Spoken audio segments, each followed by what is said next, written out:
Hey everyone, my name's Mason. I'm with the RSU with a few of our members here. We're carrying a big banner with the red star on it. Thank you. It stands for Radical Student Union, and we're based out of UIS.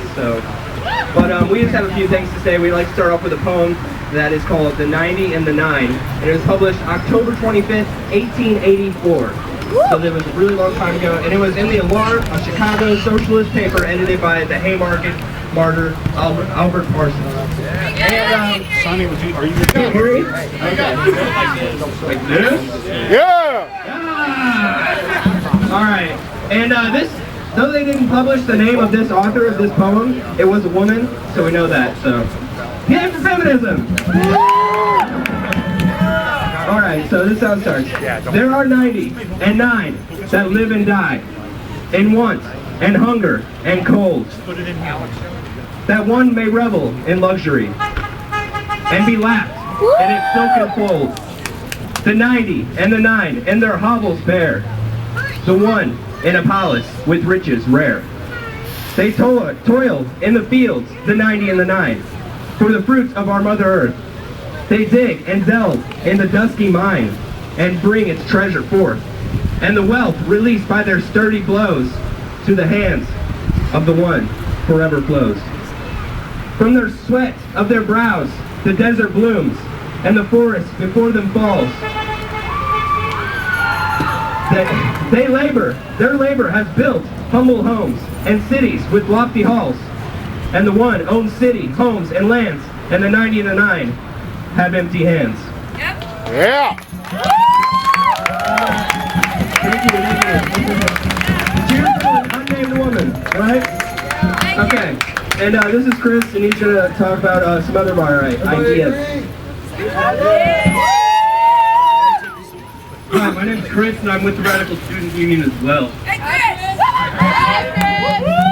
Today, nearly 127 years to the day, within 10 days of that, we stand here to address the same grievances.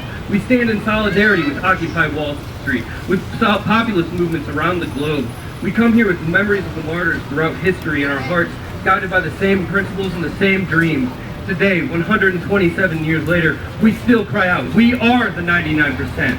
Despite over 100 years of reform and legal change, we take to the streets again to demand equality, justice, representation, and true social change.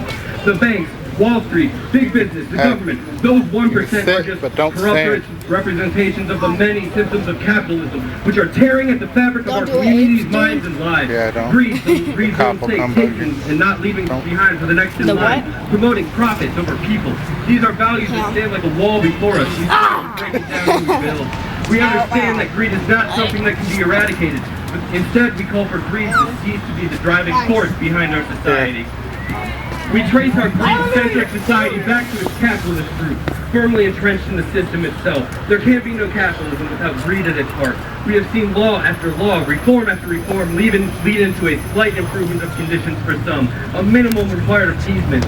The systems and structures that seek to maintain hegemony will only seek to bring change that perpetuates the powers that be, that continues to feed the very cycles that brought us here together.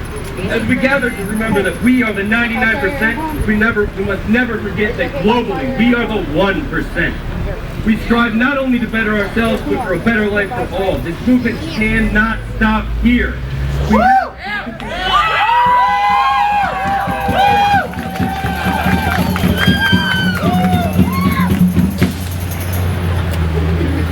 We cannot accept domestic gains and move on back into happy habits.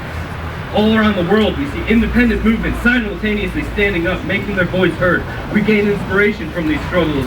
From Cairo to New York, from Palestine to Spain, we stand in solidarity in the name of a better future. Yeah! Italy, pretty much the whole world. We are committed to social justice, which for us requires not simply belief, but direct action. Direct action! Direct action! Action that moves our society closer to recognizing and providing for the basic needs of all people. We oppose all forms of oppression, domination, and exploitation, no matter their origin. We recognize the inherent power every human being possesses, the power that governments attempt to channel and oppress. It is this power that we are here to demonstrate today, as a plurality of voices standing to confront the status quo. Tired of not being represented, pushed aside, being left behind, we are brought here together. We are the embers that glow bright through the night, and gathered together we will ignite the flames of revolution.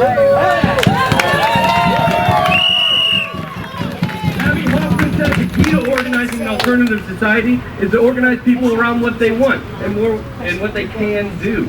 There is no ideology except what each individual brings with him. The role he plays in the alternative society will shape that society's future. This movement cannot simply seek to change the laws, we must change the way we think and act as a society. Each of us has our own unique visions for a future, yet still, we are here standing in solidarity despite these divisions. It is these dreams that have brought us together and which will continue to give us courage and hope. We stand here now in Springfield, Illinois, a plurality of voices who have sacrificed their time, body, and mind to show solidarity, our unity of revolutionary action. We are the fields, we are the farmers, we are the heartland of America. We, in solidarity with the movements across the world, fight for our fields. These are our fields, our factories, our jobs. We refuse to get into the system. If we stand strong with our demands for a more just, equitable world, we will grow in numbers and make our voices heard. Then we can hope to someday have these ideals realized. This is only the beginning. Today we stand together in solidarity to build a future for us all.